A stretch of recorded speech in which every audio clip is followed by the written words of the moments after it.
السلام علیکم نحمد و نصلی علی رسولہ الکریم۔ آج آپ حضرات کو جس بات کے لیے زحمت دی گئی ہے وہ باتیں آپ کے سامنے رکھنے کی میں کوشش کر رہا ہوں تاکہ آپ کو یہ معلوم ہو کہ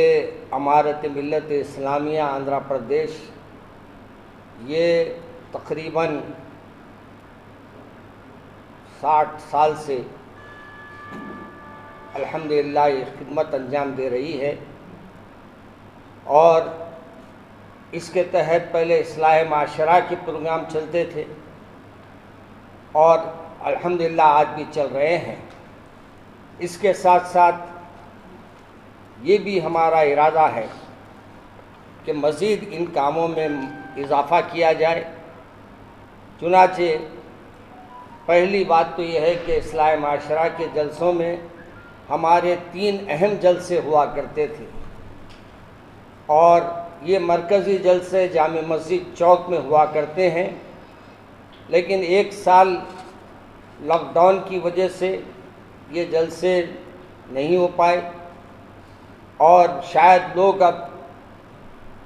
یہ جلسوں کو پھر وہی شوق اور ذوق سے ان کو آنے کی ترغیب دینا بھی ہے، اور ساتھ میں ان کو یہ احساس دلانا بھی ہے کہ آج تک جو بھی حالات ہو رہے ہیں یہ ہمارے بچیوں سے دین سے واقف نہیں ہونے کی وجہ سے، بچوں کو دین سے آپ واقف نہیں کرانے کی وجہ سے آج بے رحمی کا شکار بچے بنے ہوئے ہیں، اور ایسے راستوں کو اختیار کر رہے ہیں جو ہم کو اور خصوصاً ہمارے مسلمان بچے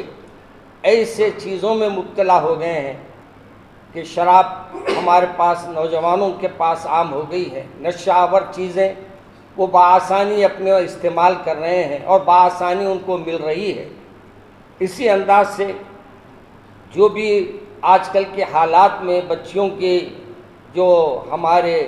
دوسرے مذہب والوں کے ساتھ روز بروز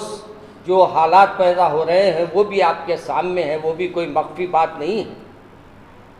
لیکن یہ معراج کے جلسے، برات کے جلسے، شب برات، شب قدر، شب معراج جو جلسے رہتے ہیں ایک مرکزیت رکھتی ہیں، اور الحمدللہ یہ سال و سال سے ماشاءاللہ 110 سال سے یہ کام کر رہے ہیں، اور یہ میرے دادا جان نے آغاز کیا تھا، پھر میرے والد ماجد نے وہ پروگرامہ کیے، پھر اس کے بعد ماشاءاللہ آج وہ میں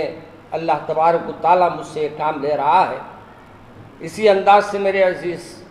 بزرگوں اور ناظرین کرام، آپ کو یہ بھی بتا دوں کہ ہر ہفتہ یہاں اصلاح معاشرہ کے لیے درس قرآن بھی ہوتا ہے، وہ بھی 10:30 بجے رات رکھی جاتی ہے، تاکہ آپ لوگ پورے اپنے کام کو انجام دے کر یہاں آئیں اور لوگوں کے ساتھ بیٹھ کر کھل کر اپنے دینی معلومات حاصل کریں۔ آپ مسائل پوچھ سکتے ہیں اس میں، اور آپ اپنے جو بھی گھر کے حالات ہیں وہ بھی رکھ سکتے ہیں، اور اس سلسلے میں ہم نے بیت المال کے قیام کو بھی عمل میں لایا، ساتھ میں دارالخدا کا کام ہے۔ آج مصیبت یہ ہو رہی ہے کہ بچیوں کو صحیح راستہ بتانے والے نہیں مل رہے ہیں، اور یہی وجہ ہے کہ بچیاں دن بدن دین سے دور ہوتے جاتی ہیں اور گھر والوں کو اس کا پتہ ہی نہیں چلتا ہے، اور مہر کو ہمارے جوڑے کی رقم جو آج کل یہ چل پڑی ہے، اور شادیوں کو جو ہم لوگوں نے آج کل ایک ایسا ضروری یعنی اپنے پہ تصور کر لیا ہے کہ اگر ہم شادی میں اچھی نہیں کریں گے تو ہمارے خاندان میں ہمارا اثر کیا ہوگا، شادی میں اگر ہم یہ نہیں دیں گے تو ہماری بچی کا کیا ہوگا، اور ہم اس عمل کو اس قدر آگے بڑھ کر کر رہے ہیں کہ شریعت ایک طرف رہ رہی ہے اور شریعت کو نظر انداز کر دیا جا رہا ہے،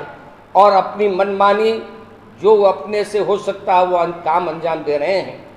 مجھ سے ایک سوال کیا گیا کہ کیا ہم اپنی لڑکیوں کو جو حالات میں اس وقت پریشان ہیں ہم کیا کر سکتے ہیں؟ یاد رکھیے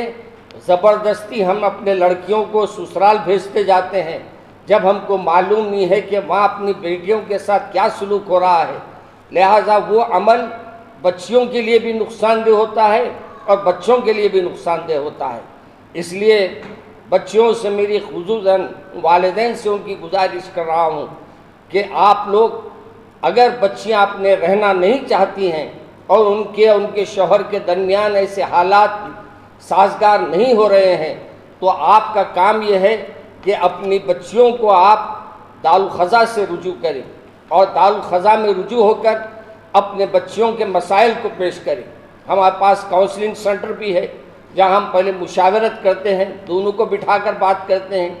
دونوں کو موقع دیتے ہیں، لیکن جب وہ بات حد سے زیادہ بڑھ جاتی ہے تو پھر ہم ان کو مشورہ دیتے ہیں کہ بھائی اس کام میں اب آپ آگے مت بڑھیے۔